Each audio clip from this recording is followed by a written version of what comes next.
প্রিয় দর্শক শ্রোতা, আমন্ত্রণ জানাচ্ছি বাংলা ভিউ রাতের সংবাদে।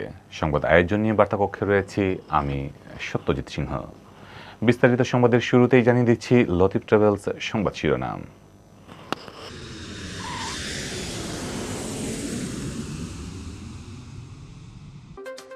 করোনার কারণে আটকে থাকা 161টি ইউনিয়ন পরিষদ ও 9 পৌরসভার ভোট গ্রহণের তারিখ ঘোষণা করেছে নির্বাচন কমিশন। 20 সেপ্টেম্বর ভোট গ্রহণ। অবশেষে সিলেট সিটি কর্পোরেশনের সীমানা বর্ধিতকরণ সংক্রান্ত গেজেট প্রকাশ, ওয়ার্ড বিভক্ত ও বিন্যাস সম্পন্ন। বিমানবন্দরে নেই করোনা পরীক্ষার আরটিপিসিআর মেশিন, বাংলাদেশ থেকে যাত্রী পরিবহন করবে না এমিরেটাস। চীন থেকে 3 মাসে দেশে আসবে 6 কোটি ডোজ করোনার টিকা, আরও 10 কোটি ডোজ টিকা কেনার নীতিগত সিদ্ধান্ত চূড়ান্ত। বিমান বাংলাদেশ এয়ারলাইন্সের পাইলট ক্যাপ্টেন নৌশাদ আতাউল কাইয়ুমের দাফন সম্পন্ন, মা ও বোনের কবরে চিরনিদ্রায় শায়িত। সিলেটে জেলা আওয়ামী লীগের সভাপতি ও জেলা পরিষদের চেয়ারম্যান অ্যাডভোকেট লুৎফুর রহমান আর নেই, শুক্রবার আলিয়া মাঠে জানাজা। পরিমণির দ্বিতীয় ও তৃতীয় দফার রিমান্ড নিয়ে 2 বিচারকের কাছে ব্যাখ্যা চেয়েছেন হাইকোর্ট। ব্যাখ্যা সন্তোষজনক না হলে তলব করা হতে পারে আদালতে। দেশে করোনায় আরও 88 জনের প্রাণহানি, আক্রান্ত শনাক্ত 3500। সিলেট বিভাগে টানা 2 দিন পর করোনা শনাক্ত ছাড়ল শতক, 109 জন আক্রান্ত শনাক্তের দিনে প্রাণহানি 7 জনের। সিলেট মহানগর বিএনপির উদ্যোগে প্রতিষ্ঠা বার্ষিকী পালিত, জিয়াউর রহমান চিরদিন দেশপ্রেমিক জনতার হৃদয়ে বেঁচে থাকবেন, আলোচনায় সভায় বলেছেন বক্তারা। সৌদি আরব পশ্চিমাঞ্চল বিএনপির উপদেষ্টা ও মক্কা প্রাদেশিক বিএনপির সাবেক সভাপতি মাওলানা রফিক আহমদ স্মরণে সভা ও দোয়া মাহফিল। এতক্ষণ দেখছিলেন লতিফ ট্রাভেলস সংবাদ শিরোনাম। এবারে বিস্তারিত। করোনা মহামারীর কারণে আটকে থাকা দেশের 161টি ইউনিয়ন পরিষদ ও 9টি পৌরসভার ভোট গ্রহণের তারিখ ঘোষণা করেছে নির্বাচন কমিশন। আগামী 20 সেপ্টেম্বর এই ভোট অনুষ্ঠিত হবে। বৃহস্পতিবার প্রধান নির্বাচন কমিশনার KM নুরুল হুদার সভাপতিত্বে নির্বাচন কমিশনের সভা শেষে ইসি সচিব হুমায়ুন কবির খন্দকার এই তথ্য জানান। ইসি সচিব জানান, আগামী 20 সেপ্টেম্বর খুলনা বিভাগের খুলনা, বাগেরহাট, সাতক্ষীরা এবং চট্টগ্রাম বিভাগের চট্টগ্রাম, কক্সবাজার ও নোয়াখালীর 161টি ইউনিয়ন পরিষদ এবং 9টি পৌরসভায় ভোট হবে। 9টি পৌরসভার সবগুলোতে এবং 161টি ইউনিয়ন পরিষদের মধ্যে 11টিতে ইভিএমে ভোট গ্রহণ হবে। কমিশনের পরবর্তী বৈঠকে বাকি ইউনিয়ন পরিষদগুলোর ভোট গ্রহণ নিয়ে সিদ্ধান্ত হবে বলে জানান ইসি সচিব। এর আগে গত জুনে ইউনিয়ন পরিষদের ভোট গ্রহণ শুরু করে ইসি, কিন্তু করোনা মহামারীর কারণে সেই ভোট গ্রহণ আটকে যায়। প্রথম ধাপে গত 21 জুন 204টি ইউনিয়নের ভোট গ্রহণ হয়েছিল, আর স্থগিত রাখা হয় 167টি ইউনিয়ন পরিষদের নির্বাচন।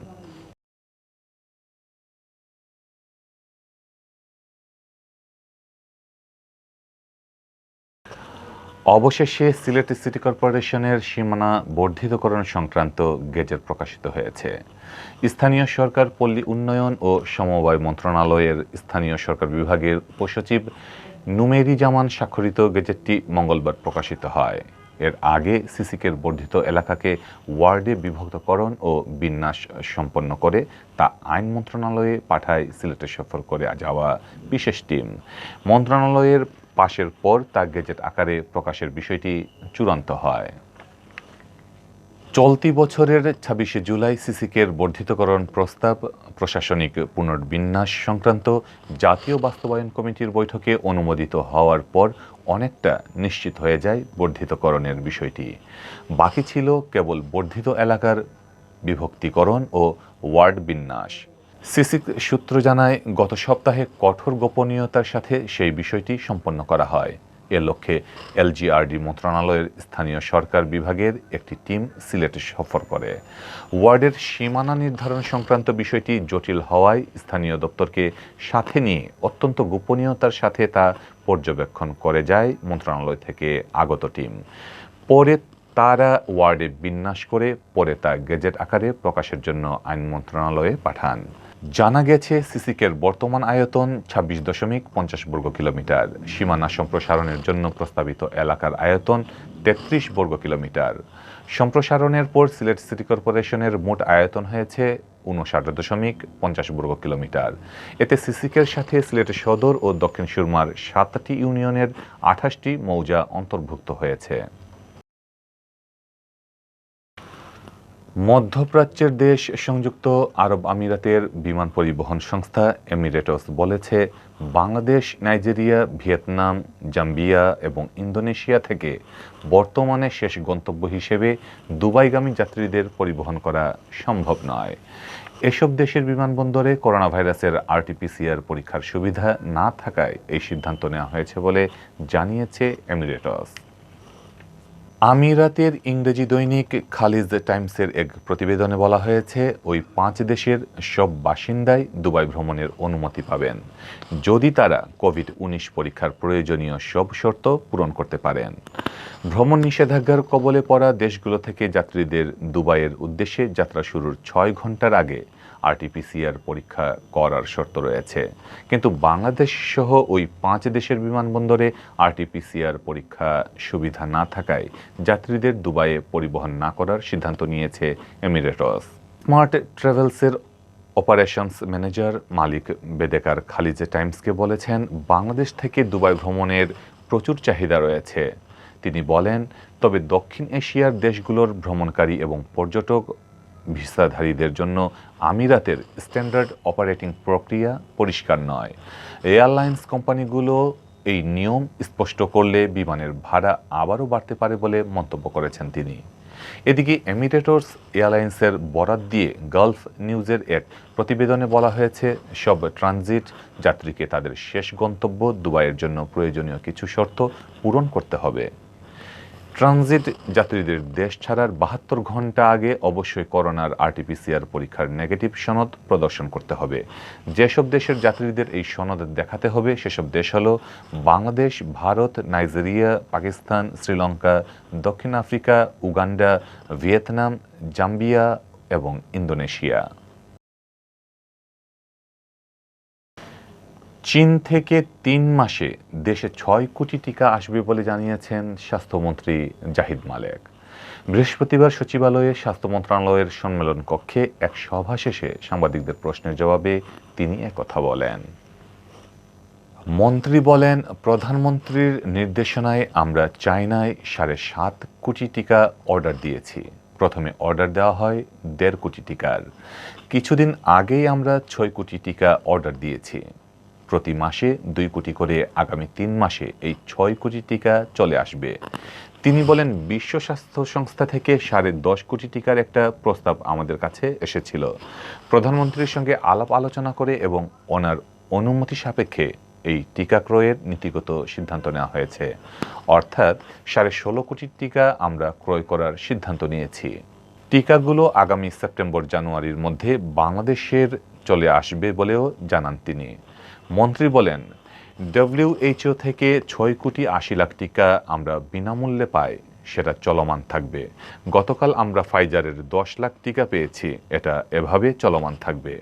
আমাদের পরিকল্পনা হলো সেপ্টেম্বর থেকে টিকা প্রাপ্তি সাপেক্ষে 1.5 থেকে 2 কোটি লোককে টিকা দেওয়া, বলেন স্বাস্থ্যমন্ত্রী।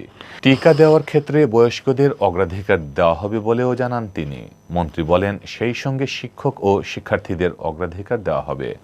মডার্নার যে টিকা আমরা পাবো তার বেশিরভাগ ছাত্রছাত্রীদের দেওয়ার চেষ্টা করব। আমাদের ছেলেমেয়েরা টিকা দিয়ে স্কুলে যেতে পারলেই ভালো। সাংবাদিকদের এক প্রশ্নের জবাবে তিনি বলেন, ইউরোপ আমেরিকাতে ফাইজার এবং মডার্নার টিকা বাচ্চাদের দেওয়া হয়েছে। তারা পরীক্ষা নিরীক্ষা করেও বাচ্চাদের টিকা দিয়েছে। সে কারণে আমরাও এটা আমাদের দেশে দেওয়ার চিন্তাভাবনা করছি।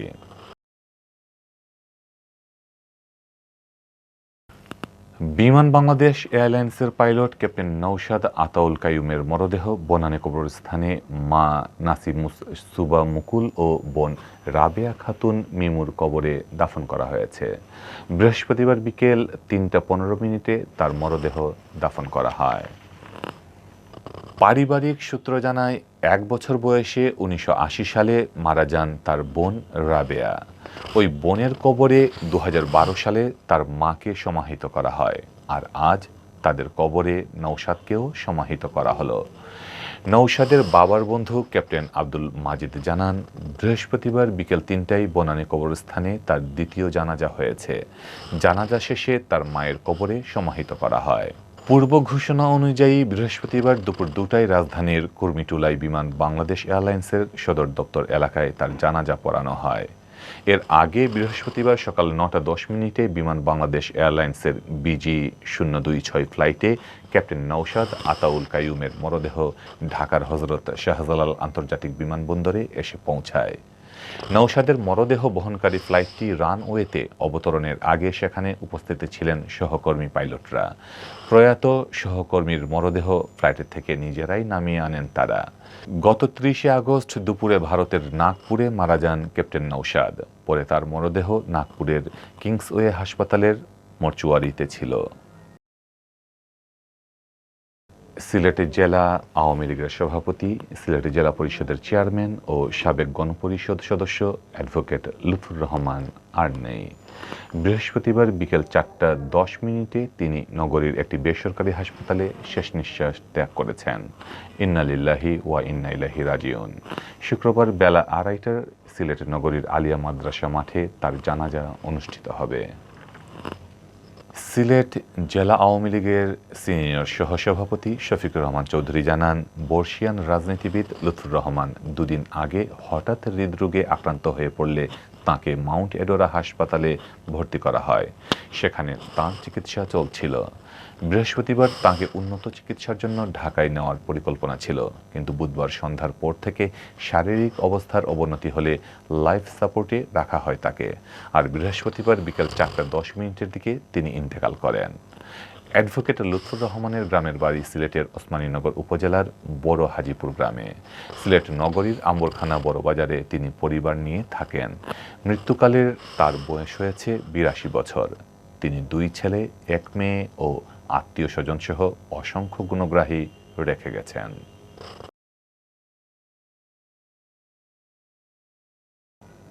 কোন তথ্য উপাত্তের ভিত্তিতে আলোচিত চিত্রনায়িকা শামসুন নাহার স্মৃতি ওরফে পরিমণির 2য় ও 3য় দফার রিমান্ড মঞ্জুর করা হয়েছে সে বিষয়ে 2 বিচারকের কাছে ব্যাখ্যা চেয়েছেন হাইকোর্ট। ঢাকার মহানগর হাকিম বিচারক মামুনুর রশিদ ও দেবব্রত বিশ্বাসের কাছে এই ব্যাখ্যা চাওয়া হয়েছে। আগামী 10 দিনের মধ্যে তাদের এই ব্যাখ্যা দিতে বলা হয়েছে। ব্যাখ্যা সন্তোষজনক না হলে তাদের তলব করা হতে পারে বলে জানা গেছে। পরিমণিকে বারবার রিমান্ডে নেওয়ার বৈধতা প্রশ্নে স্বতঃপ্রণোদিত রুল জারির আবেদনের শুনানিতে বৃহস্পতিবার বিচারপতি মুস্তাফা জামান ইসলাম ও বিচারপতি KM জাহিদ সারোয়ার কাজলের ভার্চুয়াল হাইকোর্ট বেঞ্চ এই আদেশ দেন। আদালতের আদেশের বিষয়টি জানান পরিমণির আইনজীবী অ্যাডভোকেট মজিবুর রহমান। তিনি বলেন, পরিমণির বিরুদ্ধে একটি মামলা মাদক নিয়ন্ত্রণ আইনে দায়ের করা হয়েছে। এ মামলায় তাকে 2 জন ম্যাজিস্ট্রেট রিমান্ডের আদেশ দিয়েছেন। সেই আদেশ চ্যালেঞ্জ করে আমরা হাইকোর্টে আবেদন করেছিলাম। শুনানি শেষে আদালত এই আদেশ দিয়েছেন। আগামী 15 আগস্ট এ মামলার পরবর্তী শুনানি করা হবে। একই সঙ্গে এ মামলার তদন্ত কর্মকর্তা CID পুলিশের পরিদর্শক কাজী গোলাম মুস্তাফাকে আগামী 15 সেপ্টেম্বর এ মামলার পরবর্তী শুনানি করা হবে। একই সঙ্গে এ মামলার তদন্ত কর্মকর্তা CID পুলিশের পরিদর্শক কাজী গোলাম মুস্তাফাকে আগামী 15 সেপ্টেম্বর মামলার নথিসহ আদালতে হাজির হতে বলা হয়েছে। পরিমণির 3 দফা রিমান্ডে নেওয়ার বিষয়ে তার অবস্থান সেদিন হাইকোর্টকে জানাতে হবে। এর আগে গত 5 আগস্ট পরিমণি ও রাজ এবং তাদের ম্যানেজারদের মাদক মামলায় 4 দিন করে এবং গত 10 আগস্ট দ্বিতীয় দফায় 2 দিন করে রিমান্ডে পাঠান আদালত। গত 4 আগস্ট বিকাল 4টার পর বনানীর বাসায় অভিযান চালিয়ে পরিমণিকে গ্রেফতার করে র্যাব। এ সময় তার বাসা থেকে বিদেশি মদ, আইস, LSD এবং একটি পাইপ জব্দ করা হয়। ওই ঘটনায় র্যাব 1 এর কর্মকর্তা মোহাম্মদ মজিবুর রহমান মাদক আইনে একটি মামলা করেন। পরিমণির মামলায় বলা হয়, পরিমণি এসব মাদকদ্রব্য কবির নামের এক ব্যক্তির মাধ্যমে সংগ্রহ করে বাসায় রাখতেন। মামলায় কবিরের পূর্ণাঙ্গ নাম ঠিকানা উল্লেখ নেই। একই মামলায় আবার র্যাব দাবি করেছে, চিত্রনায়িকা পরিমণিকে জিজ্ঞাসাবাদে করে জানা যায় তিনি প্রযোজক নজরুল ইসলাম রাজের কাছ থেকে মাদক সংগ্রহ করতেন। মাদকদ্রব্য নিয়ন্ত্রণ আইনের যে ধারায় পরিমণির বিরুদ্ধে অভিযোগ আনা হয়েছে তা রাষ্ট্রপক্ষ প্রমাণ করতে পারলে তার সর্বোচ্চ 5 বছর কারাদণ্ড হতে পারে। এদিকে 26 দিন কারাভোগের পর বুধবার পরিমণি কাশিমপুর কারাগার থেকে মুক্তি পেয়েছেন। দেশে গেল 24 ঘন্টায় করোনায় আক্রান্ত হয়ে প্রাণ হারিয়েছেন আরও 88 জন। এ নিয়ে ভাইরাসটিতে মৃত্যু 26,362 জনের। এছাড়া গেল 24 ঘন্টায় করোনা শনাক্ত হয়েছে আরও 3,436 জনের। বিপরীতে করোনা থেকে সুস্থ হয়েছেন 5,901 জন। বৃহস্পতিবার বিকালে স্বাস্থ্য অধিদপ্তরের অতিরিক্ত মহাপরিচালক ডক্টর নাসিমা সুলতানা স্বাক্ষরিত বিজ্ঞপ্তিতে এ তথ্য জানানো হয়। বৃহস্পতিবার বিকালে স্বাস্থ্য অধিদপ্তরের অতিরিক্ত মহাপরিচালক ডক্টর নাসিমা সুলতানা স্বাক্ষরিত বিজ্ঞপ্তিতে জানানো হয়, গেল 24 ঘন্টায় 33,025টি নমুনা পরীক্ষা করা হয়। এতে শনাক্ত হন 3,436 জন, যাতে দৈনিক শনাক্তের হার কমে 10.40% হয়েছে। আর এ পর্যন্ত শনাক্তের মোট গড় হার 16.76%। স্বাস্থ্য অধিদপ্তরের তথ্য অনুযায়ী গেল 24 ঘন্টায় যারা মারা গেছেন তাদের মধ্যে 54 জন পুরুষ ও 43 জন নারী। অন্যদিকে করোনা থেকে গেল 24 ঘন্টায় সুস্থ হয়েছেন 5,901 জন, আর এখন পর্যন্ত সুস্থ হয়েছেন 14,37,885 জন।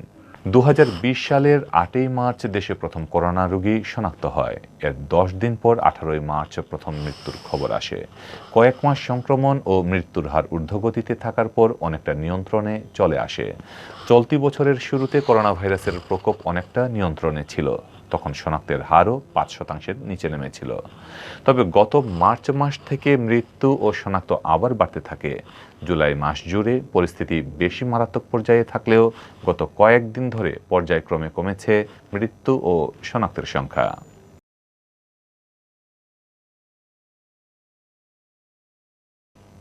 টানা 2 দিন সিলেট বিভাগে নমুনা পরীক্ষায় করোনা শনাক্তের সংখ্যা ছিল 100-র নিচে, কিন্তু তৃতীয় দিন এসে ফের শনাক্ত শতক ছাড়িয়েছে। নমুনা পরীক্ষায় আক্রান্ত শনাক্ত হয়েছেন 109 জন। একই দিন করোনা আক্রান্ত হয়ে মারা গেছেন আরও 7 জন। বৃহস্পতিবার দুপুরে স্বাস্থ্য অধিদপ্তরের সিলেট বিভাগীয় পরিচালক ডক্টর হিমাংশু লাল রায় স্বাক্ষরিত করোনা বিষয়ক এক প্রতিবেদনে এ তথ্য জানানো হয়। এর আগের দিন বুধবার 89 জন আক্রান্ত শনাক্ত ও 8 জনের মৃত্যু হয়েছিল করোনায়। মঙ্গলবারও আক্রান্ত শনাক্তের সংখ্যা ছিল 100-র নিচে। প্রতিবেদনে উল্লেখ করা হয়, গেল 24 ঘন্টায় 888টি নমুনা পরীক্ষা করা হয়। এর মধ্যে আক্রান্ত শনাক্ত হন 109 জন। নমুনা পরীক্ষা বিবেচনায় আক্রান্ত শনাক্তের হার 12.27%। নতুন আক্রান্ত শনাক্ত হওয়া 109 জনের মধ্যে 52 জন সিলেট জেলার, সুনামগঞ্জের 23 জন, হবিগঞ্জের 20 জন ও মৌলভীবাজার জেলার 14 জন। সব মিলিয়ে এখন পর্যন্ত সিলেট বিভাগে আক্রান্ত শনাক্তের সংখ্যা দাঁড়িয়েছে 53,092 জন। এদের মধ্যে সিলেট জেলায় সর্বোচ্চ 32,725 জন, সুনামগঞ্জে 6,113 জন, হবিগঞ্জে 6,477 জন ও মৌলভীবাজারে 7,777 জন রয়েছেন। বৃহস্পতিবার সকাল 8টা থেকে পূর্ববর্তী 24 ঘন্টায় সিলেট বিভাগে যে 7 জনের মৃত্যু হয়েছে তাদের সকলেই সিলেট জেলার বাসিন্দা। আর এ নিয়ে বিভাগে করোনায় মৃতের সংখ্যা দাঁড়িয়েছে 1,082 জনে। এর মধ্যে সিলেট জেলার 892 জন, সুনামগঞ্জের 72 জন, হবিগঞ্জের 46 জন ও মৌলভীবাজারের 72 জন রয়েছেন। প্রতিবেদনে বলা হয়, গেল 24 ঘন্টায় সিলেট বিভাগে 480 জন রোগী করোনা থেকে সুস্থ হয়েছেন। এদের মধ্যে 109 জন সিলেটের, সুনামগঞ্জের 325 জন, হবিগঞ্জের 10 জন ও মৌলভীবাজার জেলার 36 জন রয়েছেন। বিভাগে এ পর্যন্ত 44,278 জন করোনা ভাইরাসে আক্রান্ত রোগী সুস্থ হয়েছেন। এর মধ্যে সিলেট জেলায় 29,475, সুনামগঞ্জে 5,239 জন, হবিগঞ্জ জেলায় 3,394 জন ও মৌলভীবাজারে 6,170 জন সুস্থ হয়েছেন। এদিকে একই সময়ে সিলেট বিভাগে করোনা আক্রান্ত হয়ে 21 জন বিভিন্ন হাসপাতালে ভর্তি হয়েছেন, যাদের 18 জনই সিলেট জেলার। এ নিয়ে বিভাগের বিভিন্ন হাসপাতালে ৩৫২ জন রোগী চিকিৎসাধীন রয়েছেন। এর মধ্যে সিলেট জেলার বিভিন্ন হাসপাতালে ২৯৭ জন, সুনামগঞ্জের হাসপাতালে ২৬ জন, হবিগঞ্জের হাসপাতালে ১৪ জন ও মৌলভীবাজারের হাসপাতালে ১৫ জন চিকিৎসাধীন আছেন। সিলেট মহানগর বিএনপির উদ্যোগে দলের প্রতিষ্ঠাবার্ষিকী পালিত হয়েছে। এ উপলক্ষে বুধবার নগরীর ভাতালিয়াস্থ দলীয় কার্যালয়ে আয়োজন করা হয় আলোচনা সভার। সভায় বক্তারা বলেছেন, বিএনপির প্রতিষ্ঠাতা জিয়াউর রহমান দেশপ্রেমিক জনতার হৃদয়ে চিরদিন বেঁচে থাকবেন। তাঁকে নিয়ে কোনো ধরনের ষড়যন্ত্র ও অপপ্রচার এ দেশের জনগণ আমলে নেবে না। মহানগর বিএনপির সভাপতি নাসিম হুসাইন ও ভারপ্রাপ্ত সাধারণ সম্পাদক এমদাদ হোসেন চৌধুরীর পরিচালনায় বক্তারা আরও বলেন, মুক্তিযুদ্ধে জিয়াউর রহমানের অবদানকে খাটো করা মানে মুক্তিযুদ্ধের ইতিহাস বিকৃত করা। কোনো দেশপ্রেমিক তার অবদান নিয়ে প্রশ্ন তুলতে পারে না। নেতৃবৃন্দ বলেন, জিয়াউর রহমান জাতিকে বাংলাদেশি জাতীয়তাবাদ নামে একটি জাতীয় পরিচয় দিয়েছিলেন। বহুদলীয় গণতন্ত্র প্রতিষ্ঠা করে মুক্তিযুদ্ধের সুফল জাতির দোরগোড়ায় পৌঁছে দিতে চেয়েছিলেন। সভায় অন্যান্যদের মধ্যে বক্তব্য রাখেন মহানগর বিএনপির সিনিয়র সহসভাপতি আব্দুল কাইয়ুম জালালী পঙ্কি, সহসভাপতি হুমায়ুন কবির শাহীন, জিয়াউল গনি আরেফিন জিল্লুর, কাউন্সিলর রেজাউল হোসেন কয়াসলুদি, জিয়াউল হক জিয়া, আব্দুর রহিম ও আমির হোসেন সহ আরও অনেকে। সৌদি আরব পশ্চিমাঞ্চল বিএনপির উপদেষ্টা ও মক্কা প্রাদেশিক বিএনপির সাবেক সভাপতি প্রয়াত মাওলানা রফিক আহমেদের স্মরণে শোকসভা ও দোয়া মাহফিল অনুষ্ঠিত হয়েছে। মঙ্গলবার রাতে মক্কায় একটি হোটেলে এ সভা অনুষ্ঠিত হয়। সংগঠনের সভাপতি আব্দুল কালাম আজাদের সভাপতিত্বে এবং কাশেম আহমদ হারুন ও ফয়েজুর রহমান সরকারের যৌথ সঞ্চালনায় শুরুতে কুরআন থেকে তেলাওয়াত করেন মাওলানা আব্দুল হামিদ। সভায় প্রধান অতিথি হিসেবে উপস্থিত ছিলেন বিএনপির কেন্দ্রীয় নির্বাহী সদস্য আব্দুর রহমান। এতে বিশেষ অতিথি ছিলেন সৌদি পশ্চিমাঞ্চল বিএনপির সাংগঠনিক সম্পাদক ইঞ্জিনিয়ার আমিনুল ইসলাম, তাজুল ইসলাম, হামিদুল হক হামিদ, জাহাঙ্গীর আলম, নাসির সরকার। সভায় বক্তব্য দেন তুতিউল হক মৃধা, শেখ রুবেল, রাশেদুল আমিন সহ আরও অনেকে। সভা শেষে মাওলানা রফিক আহমেদের রুহের আত্মার মাগফিরাত কামনায় মুনাজাত করা হয়। এতক্ষণ দেখছিলেন বাংলা ভিউ রাতের সংবাদ। কিছুক্ষণ পর শুনুন সিলেটের আঞ্চলিক ভাষায় রাতের সংবাদ। দেখার আমন্ত্রণ জানিয়ে বিদায় নিচ্ছি। সাথে থাকার জন্য ধন্যবাদ।